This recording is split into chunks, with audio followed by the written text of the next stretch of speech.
have to take food to mommy. With those words, my grandchild, who was hospitalized for pediatric cancer, left the hospital. Despite being only 7 years old, she had bravely endured her painful treatments without complaint. Upon hearing her words, I hurried to my son's house. But when I arrived, it wasn't my runaway grandchild I found, but my frail daughter-in-law. Why? I gasped at the sight before me. To my shock, she was pulling weeds from the garden and eating them. When she revealed an unbelievable truth, I made a firm decision in my heart.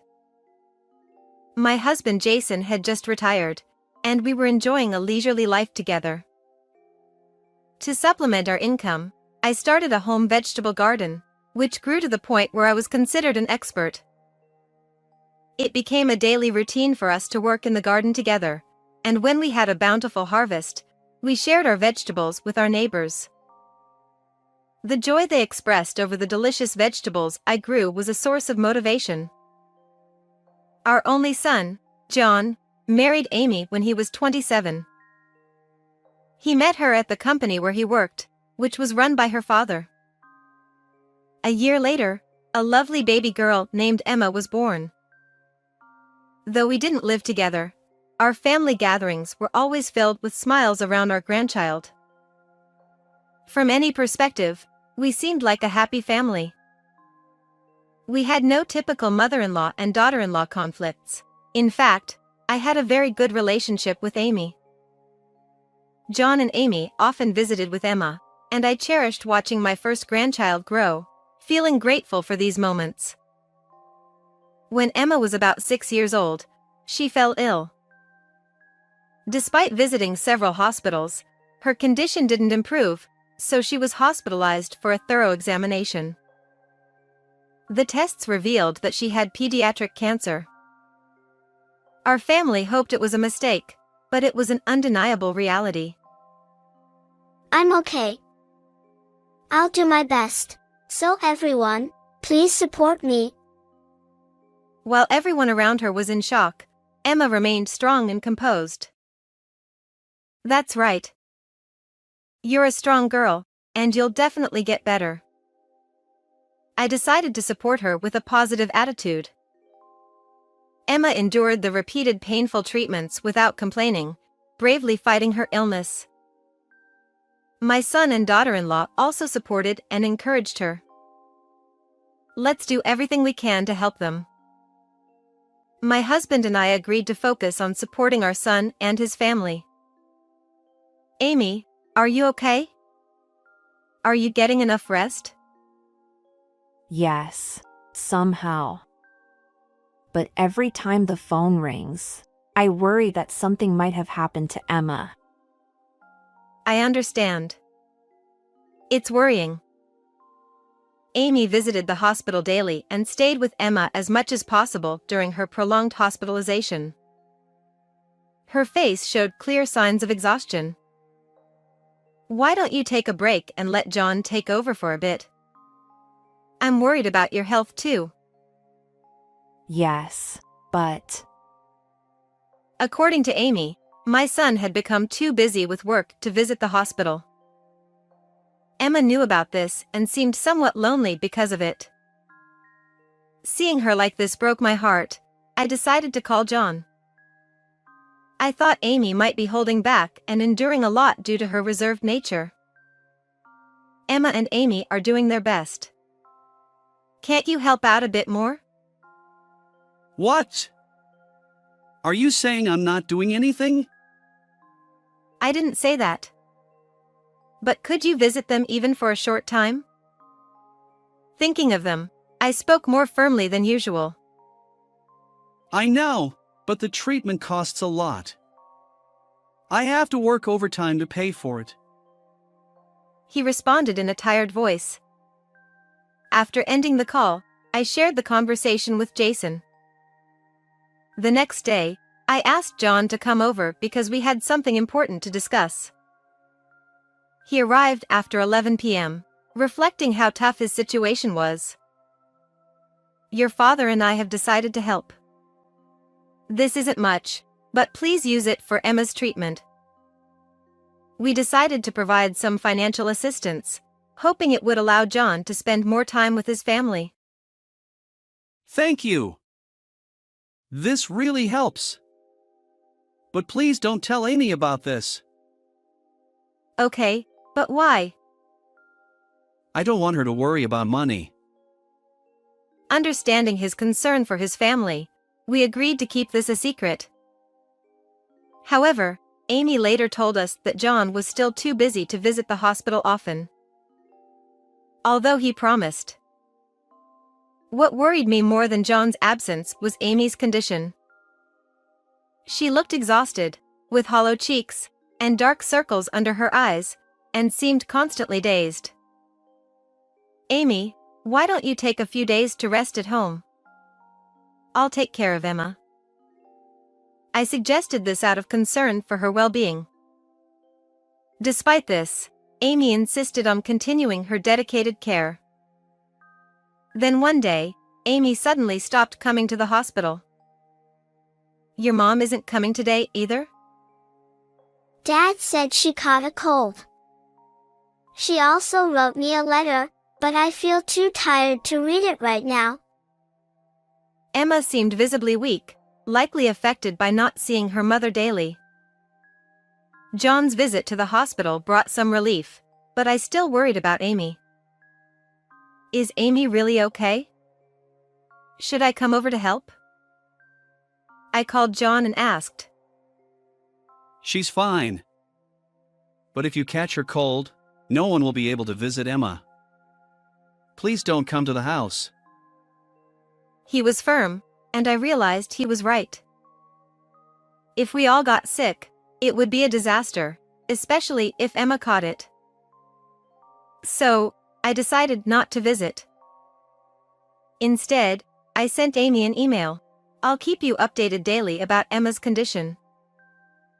However, there was no reply from her, indicating she was likely feeling very unwell. A few days later, I received a call from the hospital on my phone. Did something happen to Emma? My heart skipped a beat, but I knew I had to stay calm. Taking a deep breath, I answered the call. The hospital informed me that Emma had left the hospital and was nowhere to be found. They couldn't reach her parents, so they called me as the emergency contact. Luckily, I was already preparing to visit, so I had my husband drive us to the hospital immediately. Once there, I found the nurse who usually attended to Emma and learned that Emma had disappeared after lunch, saying she needed to take food to her mom. You search around the hospital.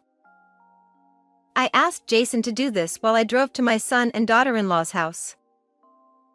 What if something happened to Emma?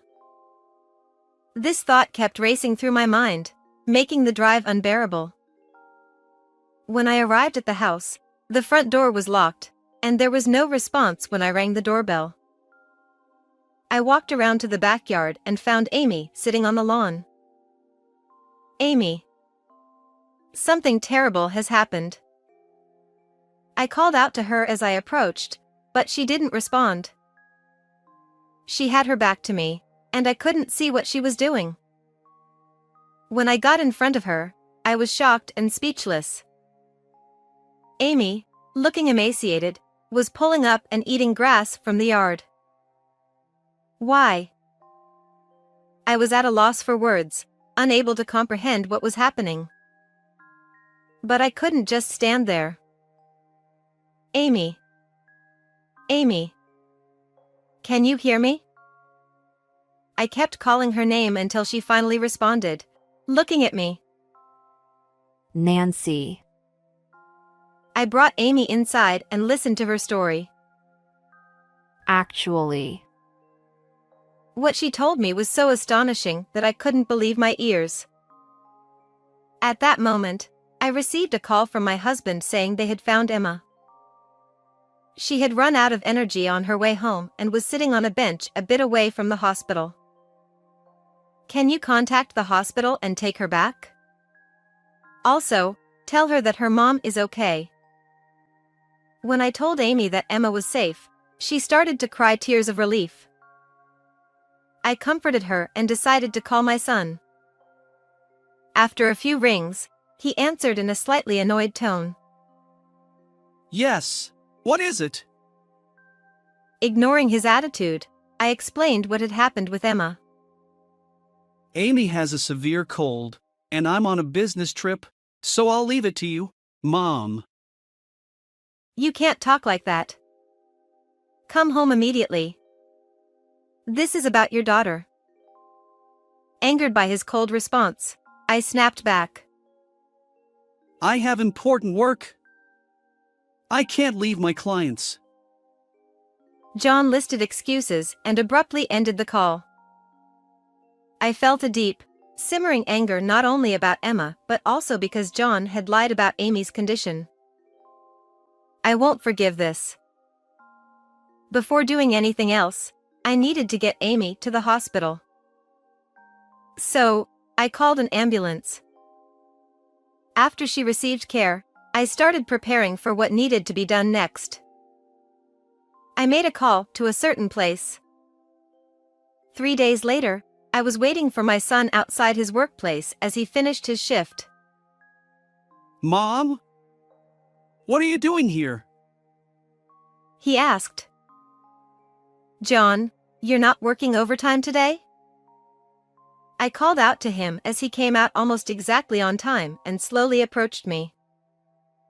He looked quite annoyed and seemed reluctant to even talk to me. There's a cafe nearby that Amy said has amazing coffee. I want to try it, so will you come with me? What? No way. I have a lot of things to do. Maybe some other time. I have something important to discuss. Come on, let's go. I grabbed his arm firmly and headed to the cafe. Inside, it was bustling with groups of office workers and housewives finishing their day.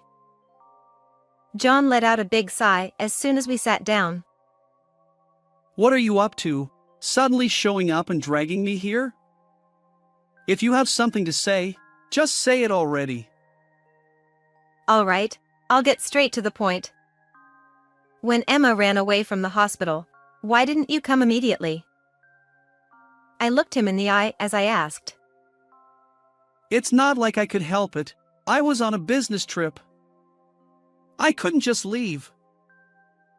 John started tapping the table with his nails in frustration. Oh. I heard you had taken a day off. What? I asked with a bit of sarcasm, and he looked bewildered. He clearly didn't expect me to know that. I called your company and asked. Was that wrong? Why would you do that? Everyone is busy, and you're bothering them. John leaned forward, frowning, and started speaking rapidly. Ignoring his attitude, I took a sip of water. What were you doing on your day off? Is there something more important than your own daughter? That's none of your business. With that, he turned away like a child. I then took a photo out of my bag and showed it to him. Were you on a trip with this woman? What? How do you have that? John asked, his eyes wide with shock. The photo showed John walking closely with a woman. Yes, he was having an affair. It probably started around the time Emma's illness was diagnosed, and the money we gave him was likely spent on her. The constant overtime was a complete lie. And here is proof of your trip. I took my phone from the table and showed him a screen. Look, you're clearly in the picture. Wait, what is this? What I showed him were pictures from his mistress's social media. They were holding hands and smiling broadly at the camera during their trip. Why do you have these, Mom? Amy originally found the photos, and you've seen those before, right? The social media posts, I tracked down myself. Actually, my daughter-in-law Amy had secretly started investigating John's infidelity on her own some time ago. She confronted him with all the gathered evidence. But you blew up at her when she showed you, didn't you? Then you started treating her horribly and even began to restrict her movements, I said. John snapped. How much do you know? Did you go to the house and meet her? I told you not to go. Your excuse about her being sick was a lie, I replied calmly to my son, who was desperately trying to argue back. The day my granddaughter escaped from the hospital, Amy confided in me about John's outrageous behavior, and I was shocked. I didn't want to believe that my own son not only cheated but also mistreated Amy. Amy said that John had been unapologetic about the affair. When she tried to divorce him and demanded alimony, he refused. To silence her, he physically abused her, restricted her from going out, confiscated her phone, and even deprived her of food. The claim that she was sick was just a lie to keep us from contacting each other. Amy was eating grass in the yard. She was that desperate, I revealed. What? She did that? Unbelievable. He sneered, mocking her actions. She was covered in bruises and diagnosed with malnutrition. I continued, sharing what the doctor had told me at the hospital, but John seemed indifferent and played with his phone. Do you realize you're doing something utterly despicable? I asked, my voice filled with contempt. I can't get divorced. It would ruin my standing at the company. I'm supposed to take over someday. He replied, smirking as he looked up from his phone. Since Amy's father is the company's president, John likely thought any scandal, such as his affair, would be a massive problem. I made sure she didn't meet anyone to avoid her spilling the beans. He added, grinning. Moreover, John had threatened her, saying, if you run away, I won't pay for Emma's hospital bills or let her get treatment. Amy, increasingly cornered, ultimately decided to comply for the sake of their child. Thinking about Amy's plight breaks my heart. John said, Why did you go to the house, anyway?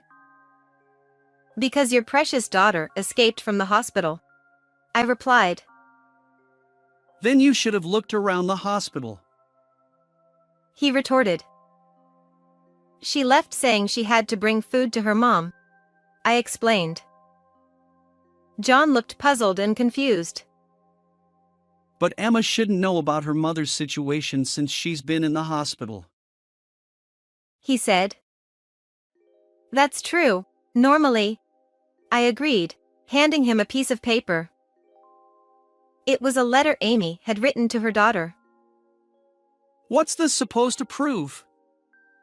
There's nothing unusual in here, he argued.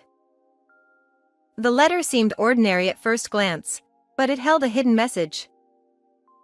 What do you think happens if you read only the first letters of each line vertically? I asked. John took the letter, scanning it carefully. After deciphering it, he slammed the table in anger. Tell Grandma to help me. It hurts. I'm hungry. This was an SOS from Amy, I explained. Emma read this and escaped to bring lunch to her mom, I added, but John still seemed confused.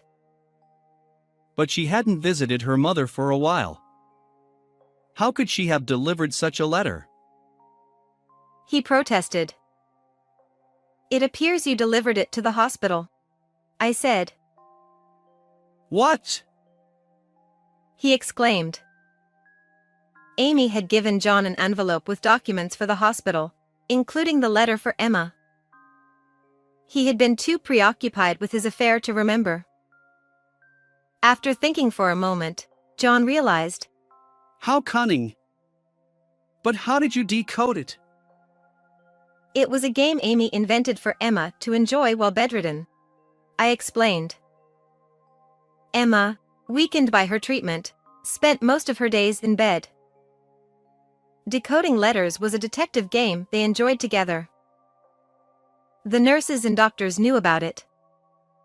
The only one who didn't was you, because you never visited, I said, staring at John. He scowled and made a loud, annoyed sound. Give me a break. It's her fault for having a sick child.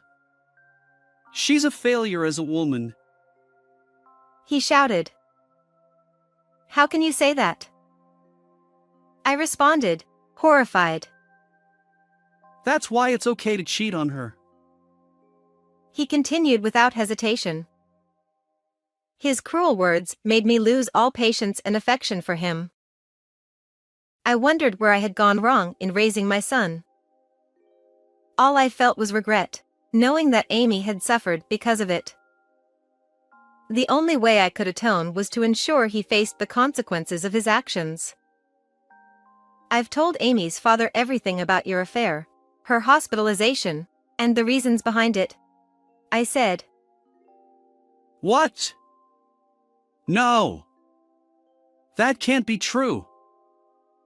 John began to panic. It is. Don't think you can do such terrible things and get away with it unscathed. What am I supposed to do? As my mother, can't you consider my position at the company? Think about how foolish you've been. I snapped. I placed the divorce papers Amy had given me in front of him.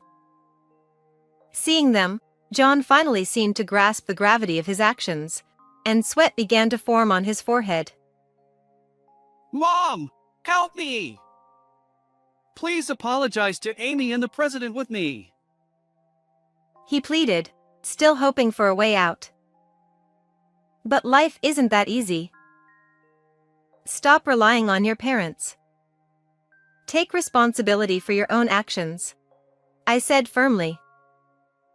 This was the final lesson I could teach him, and I pushed him away. He collapsed onto the table, sobbing. Later, the divorce was finalized.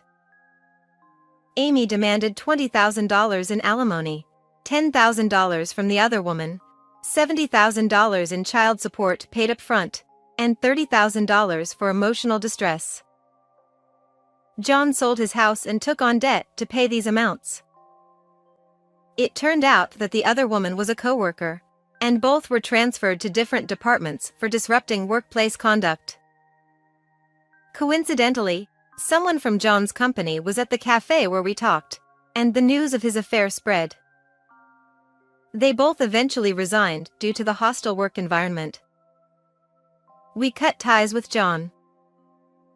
After several attempts to seek help from us, he eventually stopped coming, and we have no idea what happened to him. Amy recovered and was discharged from the hospital. Our granddaughter is doing well with her treatment and is expected to come home soon. We still keep in touch with Amy and our granddaughter, and I'm determined to support and watch over them. How did you find this story? Please subscribe to the channel. See you in the next video.